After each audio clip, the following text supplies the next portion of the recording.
In this video, I'm going to show you how to overlay images in Photoshop step by step, even if you've never done it before. By the end, you'll know how to place two images together, blend them using the right mode, and polish the final result so it looks clean and professional. If this tutorial helps, make sure to hit the like button and subscribe for more simple Photoshop guides just like this. Let's jump in. First, you need both images inside the same Photoshop project. Start by opening your background image in Photoshop. This image will be the base layer, so choose the photo you want everything else to sit on top of. Once that's open, go to the top menu and click File, then choose Place Embedded. This lets you bring in your second image as a separate layer. Now select the image you want to overlay and click Place. Photoshop will drop it into your document with a bounding box around it. You can drag the corner handles to resize it so it fits your canvas properly. Try to make sure the overlay image is positioned where you want it. Before moving on, when you're happy with the size and placement, press Enter to lock it into place. At this point, you should see both images stacked on top of each other. Your next step is to choose the right blend mode. This is what tells Photoshop how the top image should interact with the image underneath it. To do that, look at the Layers panel in the bottom right corner of your screen and click on the top image layer so it's highlighted. Right above the layer list, you'll see the Blend Mode menu. It usually says Normal by default, right next to the Opacity setting. Click that drop-down menu and start testing the best option for your project. If you want a smooth artistic blend, try Overlay or Soft Light.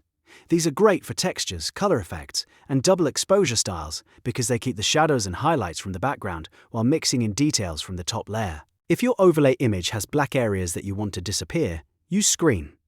This is perfect for things like light leaks, sparks, smoke glow effects, or dust textures because it removes the dark parts and keeps the lighter ones visible. If your overlay image has white areas you want to remove, use Multiply.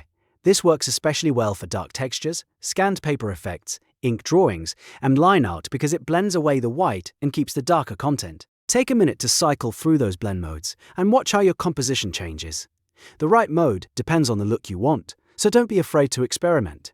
Sometimes, just switching the blend mode completely changes the mood of the image. Once the blend mode looks good, the next step is to polish the composition. If the overlay is too strong, select the overlay layer and lower the opacity slider. You'll find it near the blend mode menu. A good starting point is usually somewhere between 50 and 80%, but you can adjust it until the effect looks natural and balanced. If the overlay is covering something important, like a person's face or a key object in the photo, you can clean that up quickly using a mask. If your Photoshop version shows the contextual taskbar, click Mask. Then choose the brush tool by pressing B on your keyboard. Set your foreground color to black and paint over the areas you want to hide. Black on a mask hides the overlay in those spots, which means you can remove the effect without permanently deleting anything. This gives you much more control and keeps your edit non-destructive, so you can always go back and adjust it later. You can also zoom in and refine the edges if needed. The more carefully you mask and adjust opacity, the more professional your final overlay will look. A good overlay should feel like it belongs inside the image, not like it was simply pasted on top. So to recap, the process is simple.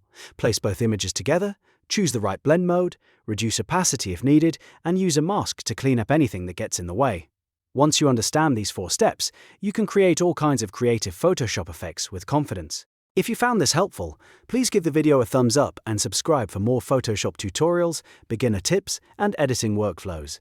And if you want, I can also show you how to overlay text, logos, or transparent PNGs in Photoshop in the next video. Thanks for watching, and I'll see you in the next one.